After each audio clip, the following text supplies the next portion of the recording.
The partnership agreement is probably overlooked to a large degree, but it really is the cornerstone of the practice and protecting the partners in every eventuality from a business point of view as to what could happen within that business during their time sort of as partners within that. Partnership agreements will vary from practice to practice. The quality of those can vary. There's better ones and some not so good. And because they're a legal document, sometimes the interpretation of what the partners think is going to happen and the reality of what's in that agreement may not necessarily align. So the partners can have a view of, if we're off work due to sickness, we will get paid for X amount of time.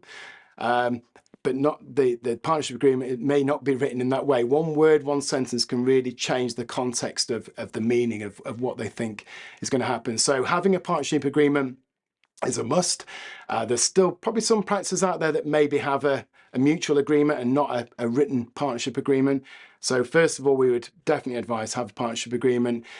We would recommend using a specialist solicitor lawyer who works specifically with GP practices, because there are nuances with the NHS contracts which could affect that. So it's not really off the shelf. You really want to make sure you get specialist advice there.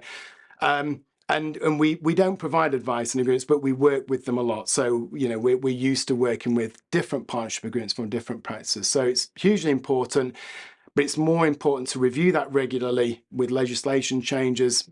We had change with locum cover and making sure the partnership agreement keeps pace with the changing world of GP practice. But it is something that we regularly review with clients just to make sure they're sort of broadly on track for what they think is going to happen. I suppose the way that we work with GPs is we tend to look at absence would be the area that we give financial advice in. So we look at personally for them, what happens to their drawings and their income, how long is that paid for? Some partnership agreements will pay up to 12 months. Some might pay 9, 6, and I've seen some for as little as 3 months. So it depends how long they will pay the drawings for.